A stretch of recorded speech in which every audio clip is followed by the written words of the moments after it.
Good morning, everyone. Happy Friday Eve. Welcome to Sunrise Extra, our live streaming after show where we talk about a lot of stuff. You can join our conversation on all KGW's social pages. We're going to be monitoring your comments and questions and just kind of having a nice conversation this morning. The gang's all here. We do have a new face that we want to introduce you to. That is Dr. Melanie Stein. She is a specialist in treating Lyme disease, and because May is Lyme Disease Awareness Month, we wanted to bring her on and talk more about this as Oregon and Washington starts opening up outdoor recreation areas. We've got the holiday weekend on the way. I think a lot of folks are going to be outside. So I also have to say that I got to know Dr. Stein through my daughter. I think we have some pictures here of Jaden. She's 21, and she contracted Lyme disease. But the problem is we didn't know it. She had a bunch of very strange symptoms, and it took about a year to get a... My daughter Jaden never met a hike. There she is.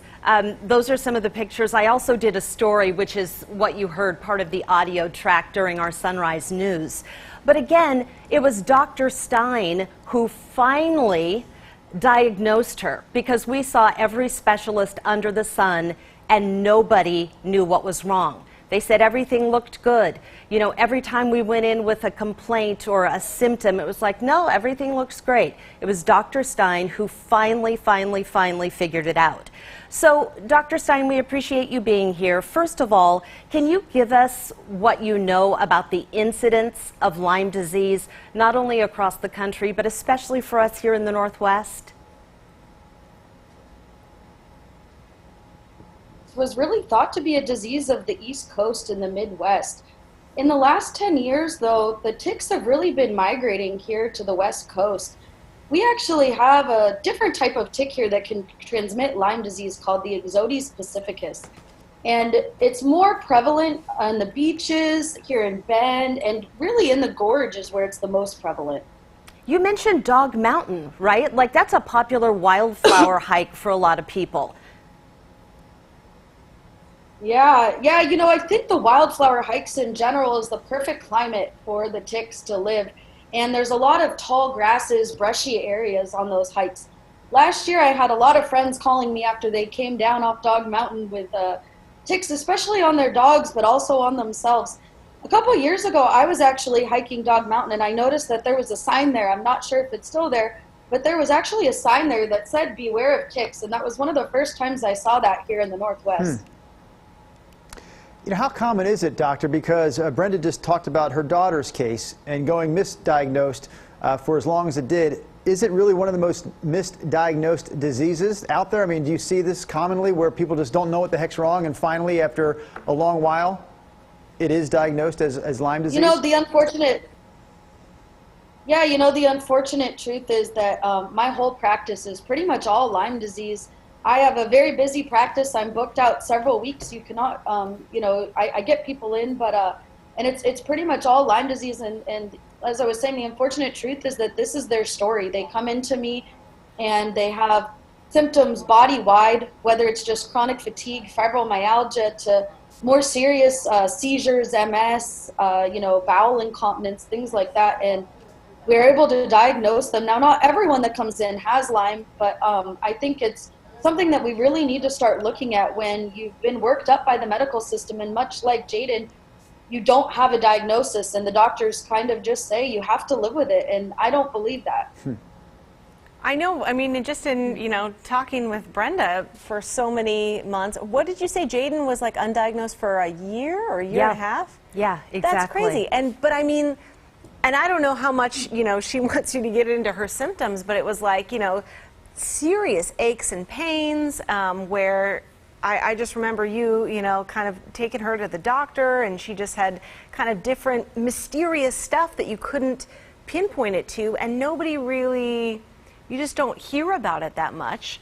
How did you, Brenda, I'd love to ask you, like, where did you guys start? I mean, I assume you started with her regular doctor. Yes. And then how do you kind of go down the line? How did you even find Dr. Stein? Well, it was quite the process, to say the least, but this is the thing about Lyme, and Dr. Stein, you can back me up because you've got the medical expertise. As a mom, though, Jaden came home. We thought that she had a pre-existing injury, which she did from gymnastics. She was a gymnast for years and years and years, and it was lower back. Lyme can actually inflame pre-existing conditions. So that was the first problem. It's like we went to the doctor thinking her back was flaring up, because it was, but it wasn't that original injury. It was actually the Lyme bacteria and some of the co-infections that were getting in there and almost like feeding off the inflammation. And then Dr. Stein, the other thing that we noticed, which was so weird, and again, I knew nothing about Lyme until, we got the diagnosis, that these symptoms and these maladies like float around your body. One day it was her lower back, then it was her neck, then it was her knees. Is that usual? Yeah, so we call it migrating joint pain. And so that is an absolute classic symptom of Lyme disease. And I think, Brenda, you bring up a really good point that we need to bring up here, is that there's a difference between an acute Lyme infection and long-term symptoms from Lyme. A lot of my patients, they never had the acute tick bite. They never have a triggering event that they remember or a bullseye rash. It's usually some sort of stress on the body that years later brings out these infections, which leads me to believe that this infection can actually lay dormant in the body for several years.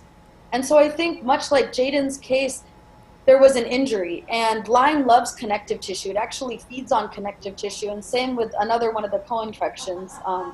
And so, it probably was that she maybe did re-injure herself, and then Lyme went to that area, and it created inflammation. And then now, the Lyme ended up going systemically within the body to have more symptoms, right? She doesn't just have those symptoms, but there's other symptoms now that she has. And so, that's the big topic, I think, is recognizing that, yes, we need to be aware of the acute symptoms. And if we have those acute symptoms, such as a bullseye rash, fevers, chills, headaches, facial paralysis, actually, in my opinion, Bell's palsy is Lyme disease until otherwise proven. And so, we need to be tested right away. And, I recommend going to a Lyme literate physician. There's a bunch of us in the area because the treatment is so easy right away. You give 2 weeks to 21 days of antibiotics, and usually the patient does really well. But then it's long-term. It's the patients who go misdiagnosed for years, or who were always healthy until. That's something that I hear a lot. I was healthy until. Whether it's a car accident, childbirth, a fall, a divorce. That's another thing that I look for. But, Brenda, circling back, the migrating joint pain is a classic symptom of Lyme disease. All right, that last answer just, it caused me to come up with 2 more questions, but I'm going to hold off on those for a moment because I'd like to feed you to our Facebook followers, Dr. Stein, if you're okay with that. This is the part where we turn it over to those followers. We actually have a comment and then a question from 2 different viewers right now. I'm excited to hear you say these names, Drew. Well, Dawn Roberts is easy. Dawn. Oh, yeah, that whole thing. Hey, I'm going to ask the doctor's opinion. Hey, Dr. Stein, real quickly. I can't believe we're going down this road. Real quickly. The name commonly associated with a fella spelled D-O-N is said how? She's like, what? Don, right? D-O-N. No wrong answer here. Question. I'm asking, never mind. Anyway, sorry. Never mind. Sorry. Go ahead. We'll do this offline sometime. Dr. Stein, Drew has an East Coast accent, so Nina always pitches him a raft of crap. Dawn. Okay, Yeah? let's read the 2. We have 2 Dawns watching this morning. Good morning. We have Dawn Roberts, D-A-W-N. She says, number 1, thanks for reporting on this. She says she has several friends who are affected by what she describes as a horrible disease, and I think we'd all agree with that. And then she had the emoji of the prayer hands saying thank you again for covering this topic. And then just below that comment was this question from a second Dawn, D-A-W-N, Dawn Kimlinger, or Kimlinger. I could be messing up the pronunciation of both the first and last name. But the question is a good one. Is Lyme disease curable, Dr. Stein, or is it just simply a manageable disease? I think that's the question of 1,000 questions, and I don't know the answer to that. I will say that I had Lyme disease, and I am perfectly healthy, and I'm doing really well. I don't know if we know if there's a cure. I do think that if you contract it, and catch it quick, as I mentioned, with a couple weeks of antibiotics, usually people do fine. I have patients who were able to put them in full remission and they live happy, long lives. And I do have other patients that maybe 6 months, 4 years, 10 years down the road, I haven't been practicing 10 years, but I've heard the stories that, they will relapse. And so I tell my patients, when we get to the point to dismissing them from care, that at the first sign of symptoms re-arising, they do need to come back in and see me. Lyme is a very hard disease to treat. It's a very tricky disease. It has multiple life forms and ways that it evades our immune system. And without getting too scientific, it's also one of the reasons why it's so hard to test for. It actually has a mechanism of shutting down our antibody response in our body. And a lot of the testing that we have is relying on that antibody response. And so I think that it's really a stealth pathogen. It hides and it loves to burrow and evade our immune system. So, I don't know, and I don't want to give any false information, but I will say that people get better every day in my office. Okay, so question for you. So we're out, hiking, hanging out even in our backyard. I know you were telling Brenda that you've had a couple patients in Troutdale and like Tigard get bites. Do you feel it when you get a bite? I mean, she said that one picture of the one that's here in the Northwest is like the side of poppy seed or something like that.